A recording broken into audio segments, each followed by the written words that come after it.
A graça e a paz do Senhor Jesus, boa noite, estamos de volta, hoje é o nosso tempo de oração, estamos nessa live, estamos junto com você, estamos aqui, estamos sendo ministrados, vamos orar juntos. Eu quero trazer uma palavra que Deus vem ministrando ao meu coração e eu gostaria que você abrisse sua Bíblia no livro de Atos, capítulo 16, versículo 31. Respondeu-lhe: crê no Senhor Jesus e serás salvo, tu e tua casa. Querido Deus, amado Pai, em nome de Jesus Cristo, tu que és soberano, tu que és maravilhoso, tu que és bispo e pastor de nossas almas, nós te louvamos, nós nos rendemos a ti. Aplica, Senhor, esta palavra aos nossos corações nesta noite, em nome de Jesus. Eu estou intitulando essa mensagem de não deixe de louvar, não deixe de louvar. Porque muitas vezes não louvamos a Deus? Porque muitas vezes não adoramos o seu santo nome? Claro que existem várias vertentes, vários conflitos que impedem de você abrir sua boca e com seus lábios adorar o Senhor na beleza da sua santidade. Em momentos adversos, nos calamos. No momento em que estamos atravessando por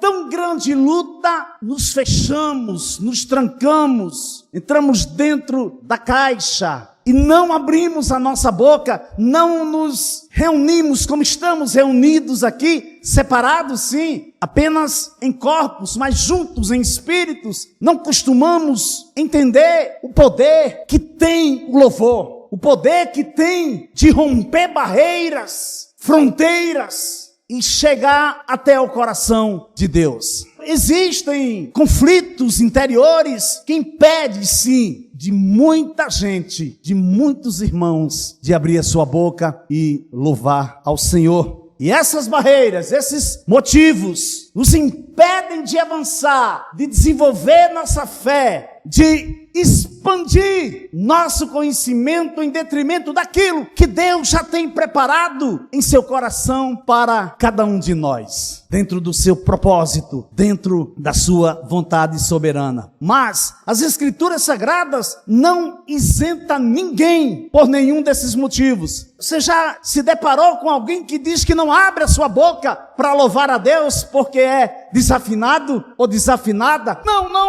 Eu não canto, eu não louvo, eu não adoro porque minha voz é feia, eu não tenho uma voz bonita, a entonação da minha voz não alcança determinada projeção. Não é isso, não é isso. O louvor não é isso. O louvor é quando você se desprende de tudo e de todos e vai em direção à presença de Deus para louvá-lo, para adorá-lo na beleza da sua santidade, em espírito e em verdade. Porém, as Escrituras Sagradas não isentam ninguém por nenhum desses motivos. Davi declara no Salmo 150, versículo 6, que todo ser que respira louve o Senhor. Aleluia. Todo ser que respira louve ao Senhor. A primeira vertente que vai nos colocar em uma posição de louvor é quando nós temos e precisamos discernir a voz de Deus,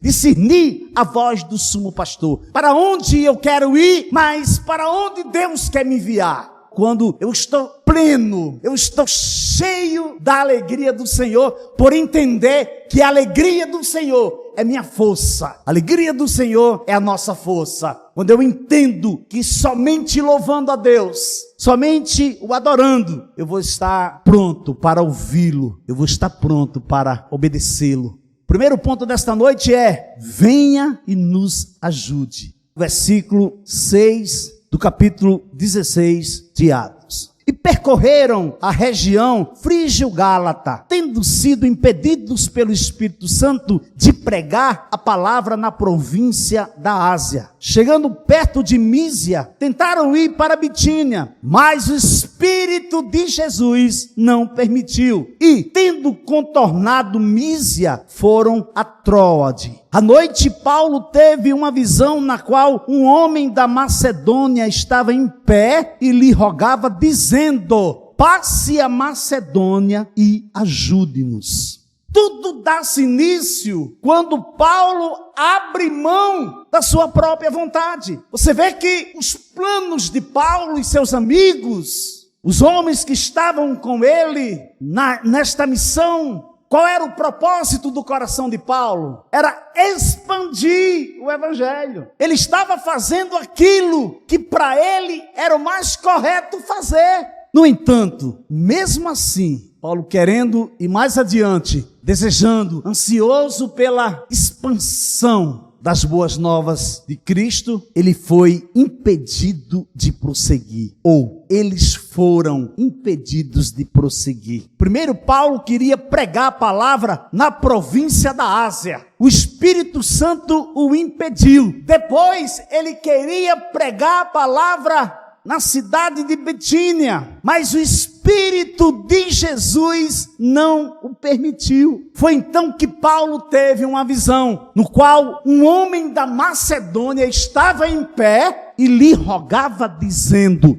passe a Macedônia e ajude-nos. Venha e nos ajude. Agora, eu quero perguntar para você nesta noite: como eu posso ajudar outras pessoas? Como eu posso levar a palavra de Deus? Como eu posso levar as boas novas de Cristo para outras pessoas? Se existe algo em minha vida que impede o fluir do louvor, o fluir da adoração, precisamos parar, precisamos ponderar nesse quesito, precisamos entender que o louvor não é do homem, o louvor é de Deus, porque Deus habita no meio dos louvores de Israel. Então não deixe de louvar, não pare de louvar. A palavra de Deus é sempre maior do que o nosso mundo. Vou repetir, a palavra de Deus é sempre maior do que o nosso mundo. A visão que Deus dá para Paulo nos revela quão grande ela é. Quão grande ela é. A visão mostra uma pessoa clamando por ajuda. Como você tem se colocado diante de Deus? Qual foi a última vez que alguém pediu pela sua ajuda? Qual foi a última vez que você saiu da sua casa,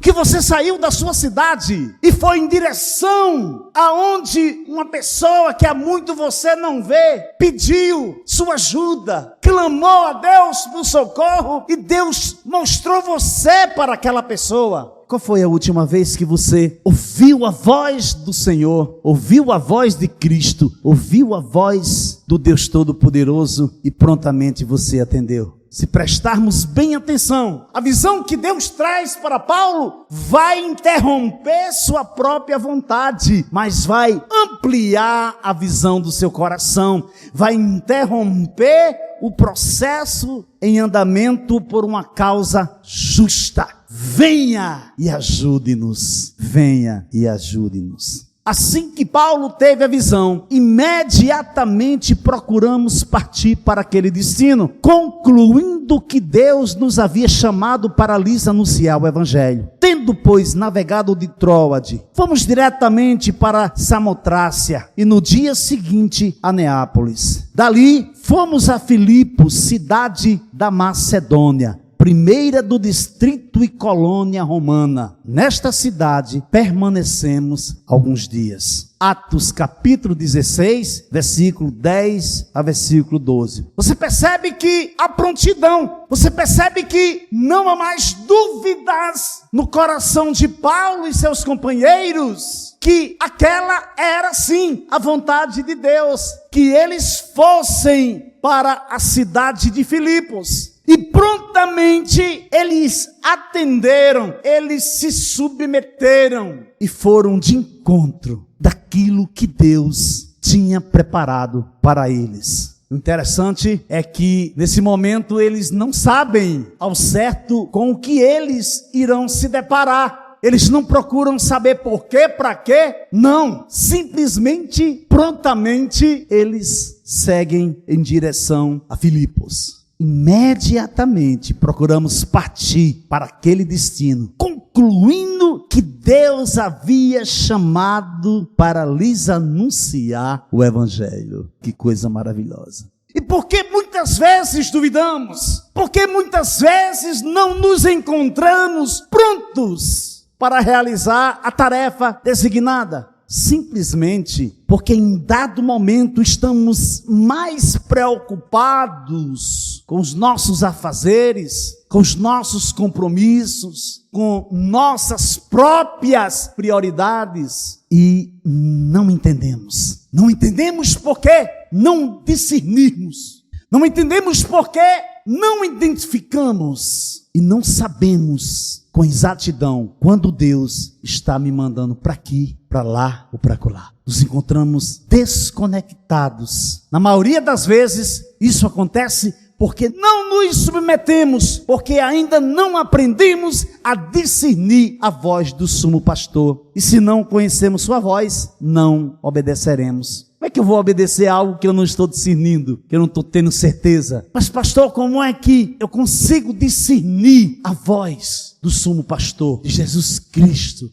Tirando tempo com Ele, meditando na sua palavra, jejuando, mortificando a carne, louvando, adorando, entoando hinos e louvores ao seu nome. Aleluia. No sábado saímos da cidade para a beira do rio, aonde nos pareceu haver um lugar de oração. E assentando-nos, falamos às mulheres que haviam se reunido ali. Certa mulher chamada Lídia, da cidade de Tiatira, vendedora de púrpura, temente a Deus, nos escutava. O Senhor abriu o coração para que ela estivesse atenta ao que Paulo dizia. Presta atenção, amado. Presta atenção, minha irmã. O Senhor lhe abriu o coração para que ela estivesse atenta ao que Paulo dizia. Depois de ser batizada, ela e toda a sua casa nos fez este pedido: se julgam que sou fiel ao Senhor, venham ficar na minha casa. E nos constrangeu a isso. Atos 16, versículos 13 a 15. Esse foi o primeiro fruto de Paulo e seus companheiros na cidade de Filipos. Vidas, almas,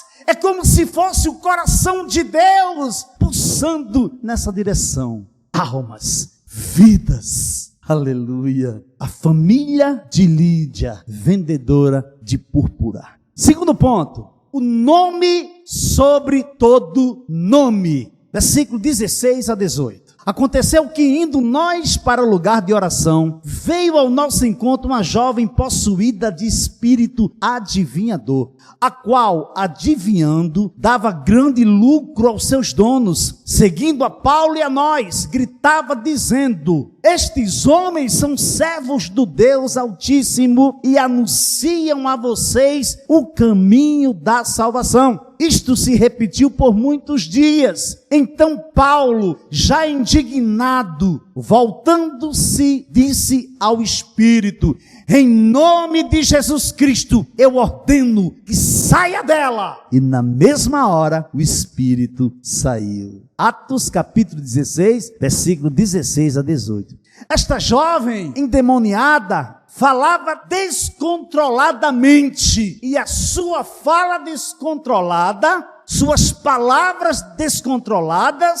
eram consideradas como os de um deus pagão, espírito adivinhador, literalmente um espírito de Pitom, necromante. As sacerdotisas de Apolo e de Delfos eram chamadas de pitonisas. Uma pessoa que estivesse o espírito de Pitom era considerada inspirada por Apolo, que se associava aos oráculos. Este demônio que possuía essa jovem reconheceu o poder divino em Paulo e em seus companheiros. É tremendo. Esse espírito maligno que estava dominando esta jovem reconheceu o poder divino em Paulo e em seus companheiros. A expressão Deus Altíssimo era um termo usado pelas nações para indicar a suprema divindade judia. Você lembra quando Jesus viu Tiago, filho de Zebedeu, e João, seu irmão, que estavam no barco consertando as redes, e logo os chamou, e eles seguiram Jesus, deixando seu pai Zebedeu no barco com seus empregados. Depois entraram em Cafarnaum, e logo no sábado Jesus foi ensinar nas sinagogas, e maravilhavam-se com sua doutrina, porque os ensinava como alguém que tem autoridade, e não como os escribas. Está no Evangelho de Marcos, capítulo 1, versículos 19 ao versículo 32. O texto bíblico diz: e logo apareceu na sinagoga um homem possuído de espírito imundo,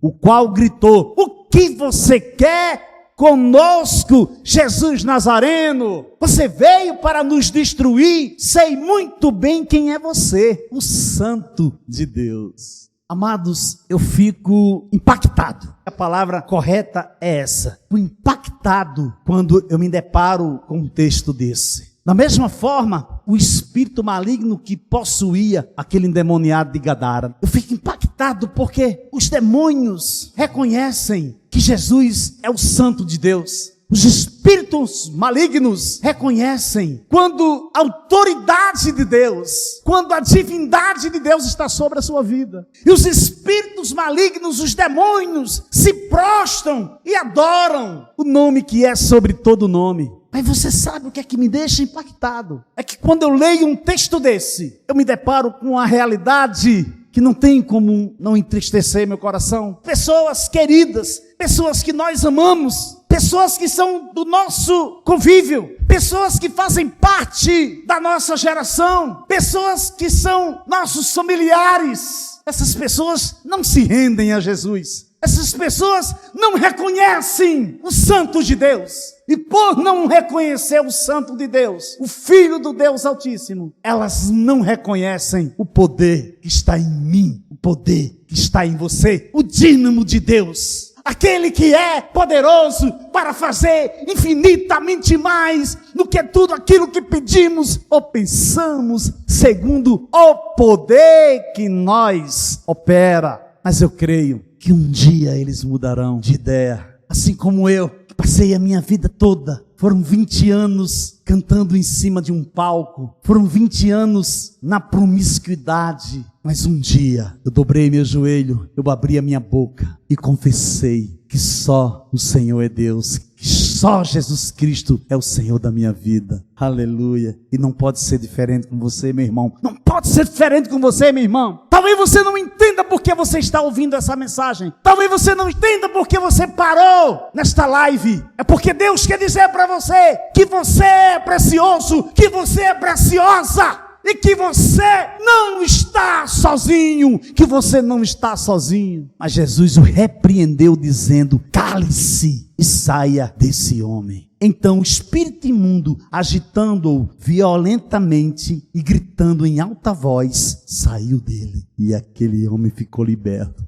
Assim como a jovem que ia atrás de Paulo e seus companheiros, e olha, estes são servos do Deus Altíssimo, que anuncia o caminho da salvação. O caminho da salvação. Com autoridade, ele ordena aos espíritos imundos e eles obedecem. Quem é esse? Todos ficaram perplexos, admirados, quando Jesus expulsou aquele espírito maligno, aquele demônio. Quem é esse? Olha a autoridade desse homem. Ele ordena aos espíritos que saiam dele. E eles saem, eles obedecem. Veja o que acontecia quando Paulo e seus companheiros iam para o lugar de oração. Seguindo a Paulo e a nós, gritava dizendo: estes homens são servos do Deus Altíssimo e anunciam a vocês o caminho da salvação. Isto se repetiu por muitos dias. Então Paulo, já indignado, voltando-se, disse ao Espírito: em nome de Jesus Cristo, eu ordeno que você saia dela. E na mesma hora, o Espírito saiu. Versículo 17 e 18.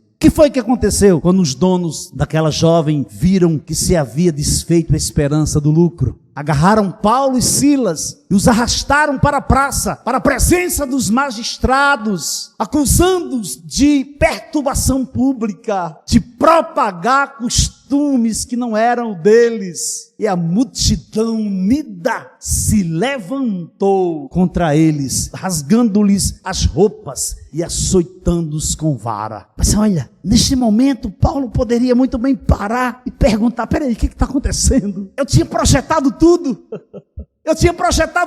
Nós já íamos para onde nós tínhamos preparado todo o trajeto, mas fomos impedidos. Depois tentamos novamente e mais uma vez fomos impedidos. E o que é que nós estamos fazendo aqui? Rasgaram nossas vestes e açoitaram-nos com varas. Será que foi Deus que nos enviou para cá? Será que Deus está realmente nesta causa? Mas o que foi que aconteceu?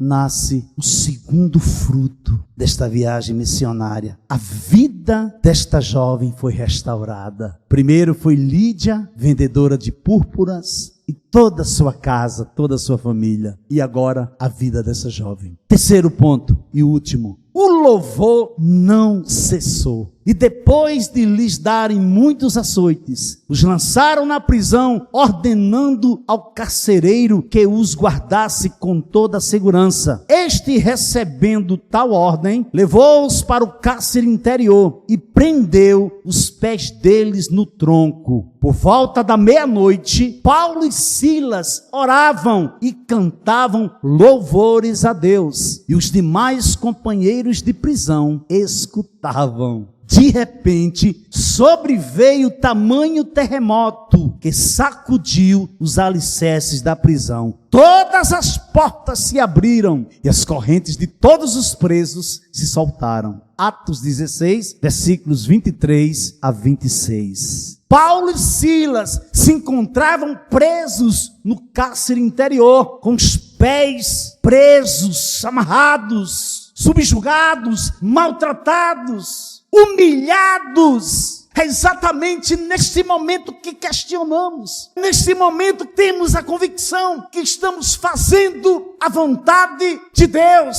Temos a plena convicção que estamos na centralidade da vontade de Deus.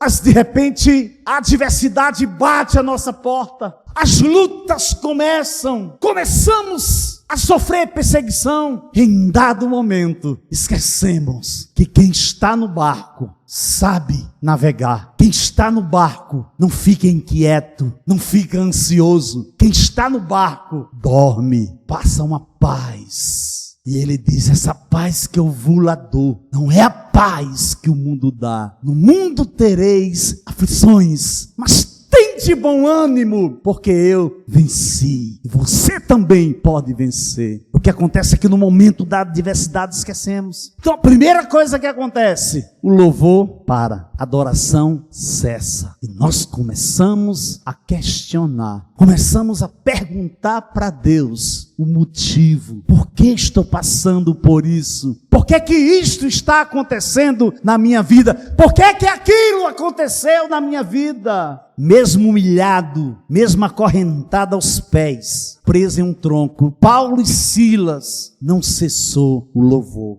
Eles não murmuraram, eles não perguntaram para Deus por que de tudo aquilo está acontecendo com eles. Não, pelo contrário, Paulo e Silas deram continuidade ao louvor. E o louvor começou a fluir, E o texto bíblico diz que naquele momento, aqueles companheiros de prisão, de cárcere que estavam ouvindo, eu creio que naquele momento o Espírito Santo, da terceira pessoa da Trindade, começou a adentrar em cada coração. E eu creio que as pessoas olhavam para Paulo e Silas e não entendiam nada. Eu não acredito que ele está louvando ainda. Eu não acredito que ele ainda adora esse Deus. Eles continuaram louvando, eles continuaram a entoar louvores ao Deus Todo-Poderoso. Por quê? Porque eles sabiam discernir a voz do sumo pastor. pastor. Assim, eles tinham convicção que havia um propósito para aquele sofrimento. Eles sabiam que não estavam passando por aquilo em vão. Eles sabiam que Deus estava no controle da vida deles. Eles sabiam que aquilo iria passar. Como eu quero dizer para você nesta noite, pare de perguntar, pare de ouvir notícia que só traz desesperança. E passe a olhar para o alto, comece a louvar, comece a adorar, comece a interceder, comece a confiar, comece a crer, coloque a sua fé em ação e comece a profetizar que a sua casa, que o seu filho, que seu esposo, que a sua esposa, que a sua cidade, que o seu país é do Senhor, é o Senhor, é Jesus Cristo. Feliz é a nação cujo Deus é o Senhor. Aleluia. Pare de olhar para os lados, não se desvie nem para a esquerda, nem para a direita. Caminhe, marche, comece a profetizar que todo esse caos que está aí presente vai passar porque Deus tem o controle de tudo, porque Deus é soberano. Mas o que acontece é que existem barreiras e conflitos interiores, feridas que não foram tratadas, e se não foram tratadas, não foram cicatrizadas. E mediante esses motivos, o louvor, a adoração para. Você deixa de louvar, você deixa de adorar, você deixa de amar, você deixa de priorizar o que é de mais prioritário. A essência do Deus vivo, do Criador, do Libertador, do Salvador, do Senhor, do Jeová Jireh, o Deus da providência, do Jeová Rafá, o Deus que cura. Aí você pode perguntar, mas pastor, cadê o Deus? Cadê o seu Deus que você está falando que não está curando as pessoas? O tempo não é seu, não é meu, não é nosso. O propósito não é teu, não é meu, é de Deus. É de Deus. Comece a louvar, comece a adorar, comece a impor as mãos sobre os doentes e deixe que Deus faz o que somente Ele pode fazer. Pastor, quais são esses motivos? Existem inúmeros motivos, mas eu vou citar apenas 2 motivos nesta noite. O primeiro motivo que faz com que o louvor cesse é o pecado. O pecado é a primeira barreira ao louvor. Esta é a razão básica, porque muitas pessoas ainda não se entregaram a Jesus. E não se entregando a Jesus, elas não abrem a sua boca para louvar, para glorificar o nome dele, para o adorá-lo em espírito e em verdade. Mas também é a razão porque muitos crentes não louvam mais, muitos crentes não adoram mais, muitos crentes não falam mais línguas estranhas. Muitos crentes não têm a alegria do Senhor como a sua força. Estão em estágio de letargia. Por quê? Porque o pecado os dominou. Um dia Deus os libertou, Deus os transportou das trevas para a sua maravilhosa luz, para o reino do Filho do seu amor. Mas eles voltaram. Eles foram atraídos. As luzes deste mundo atraíram seus olhos. E eles vivem emaranhados com o pecado. O pecado não confessado nos inibe na presença de Deus. Não nos sentimos livres ou à vontade na presença de Deus se estivermos conscientes de algum pecado em nossa vida que ainda não tenha sido confessado e perdoado. Então o que acontece? Trava. O que acontece? Eu não tenho ânimo, eu não tenho forças para louvar. Estou vivo, aparentemente, mas por dentro me encontro morto.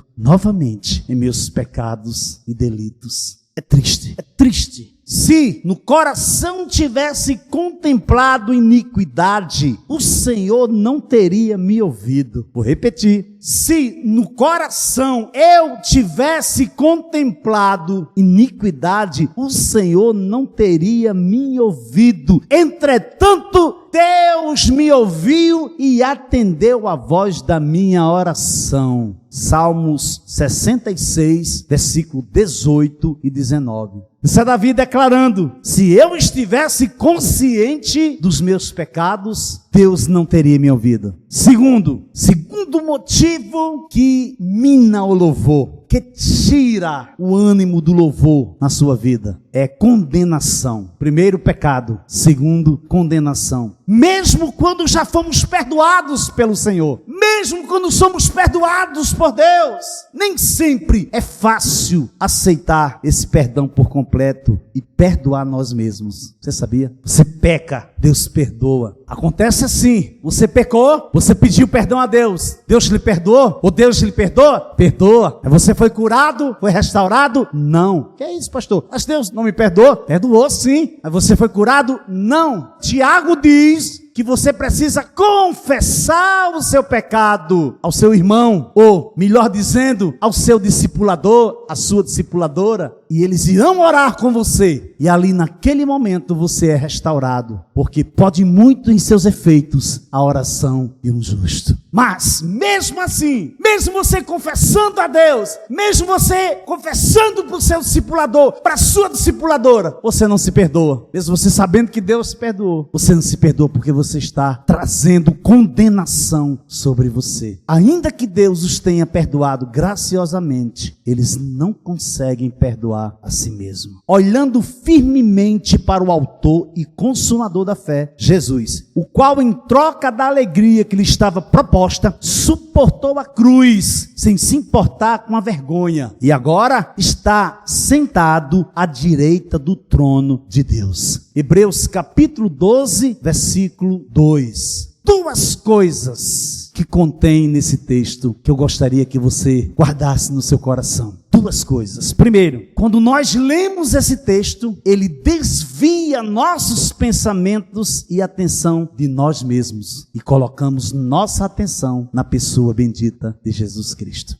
Tire os seus olhos de você. Por um momento pare de pensar nos problemas. Por um momento pare de pensar em desistir. Pense em continuar, em perseverar, em resistir, em persistir. Pense na vida, em vez de estar pensando na morte. E a segunda coisa, quanto mais olhamos para Jesus, quanto mais pensamos nele, meditamos nele, ocupamos nossos pensamentos com ele, desejamos louvá-lo, desejamos adorá-lo, mais e mais, aleluia. Quanto mais eu olho para ele, quanto mais eu tiro tempo com ele, quanto mais eu medito na palavra dele, eu sou invadido pelo fluir do louvor, como se fosse uma corrente de águas purificadas, e minha alma anseia cada vez mais em beber dessa água. É assim que o louvor começa, olhando para Jesus. Olhando para Jesus, nossa admiração e apreço por ele crescerão continuadamente à medida que fizermos isto. A nossa consciência do valor dele aumentará, e isso proverá pensamentos de louvor e adoração a ele. Por volta da meia-noite, Paulo e Silas oravam e cantavam louvores a Deus, e os demais companheiros de prisão escutavam. De repente, sobreveio tamanho terremoto que sacudiu os alicerces da prisão. Todas as portas se abriram e as correntes de todos os presos se soltaram. É incrível, não foi só uma porta que se abriu, não foi só uma corrente que se quebrou, foram todas as portas se abriram e as correntes de todos os presos se soltaram. Versículo 25 e 26. O carcereiro despertou do sono e, vendo abertas as portas da prisão, puxando da espada, ia suicidar-se, pois pensou que os presos tinham fugido. Mas Paulo gritou bem alto: não faça nenhum mal a si mesmo, estamos todos aqui. Então o carcereiro, tendo pedido uma luz, entrou correndo e trêmulo, prostrou-se diante de Paulo e Silas. Depois, trazendo-os para fora, disse: senhores, que devo fazer para ser salvo? Respondeu-lhe: crê no Senhor Jesus e serás salvo, tu e a tua casa. A terceira frutificação dessa viagem missionária. O carcereiro se rendeu a Jesus Cristo levou Paulo para sua casa e juntamente com a sua família, todos foram batizados. Tudo porque Paulo atendeu a visão que teve e de pronto, em obediência, deixou o trajeto que ele iria seguir e seguiu em direção à vontade de Deus. Para uma mulher chamada Lídia, vendedora de púrpura, para uma jovem que vivia presa, possuída por um espírito maligno, e para um carcereiro que ia se matar, porque pensando ele que os presos tinham todos fugido, ele iria pagar, não somente ele, ia pagar com a própria vida e a vida dos seus filhos e da sua mulher. O propósito de Deus, nenhum propósito de Deus é frustrado, amado. Nenhum sequer. Então ele creu no Senhor Jesus. Mas não somente ele creu, todos da sua casa creram. Talvez você creia no Senhor Jesus. Talvez você viva dentro de casa e só você se dobra aos pés de Jesus. Só você louva, só você adora. E você diz, mas como é que pode? Atos 16, versículo 31, diz que se eu crer no Senhor Jesus, eu serei salvo. Mas não somente eu, toda a minha casa. E por que a minha casa ainda não foi salva? Por que a minha casa ainda não se rendeu aos pés do Senhor? Espera. Deus é atemporal. O tempo não é seu, não é meu. O tempo não é nosso. Espera somente em Deus. Espera nele, confia nele, descansa nele. Porque ele sabe o que está fazendo. Mas aconteça o que acontecer, não deixe de louvar. Não deixe de louvar. Não deixe de louvar. Que Jesus aplique essa palavra ao seu coração. Amém?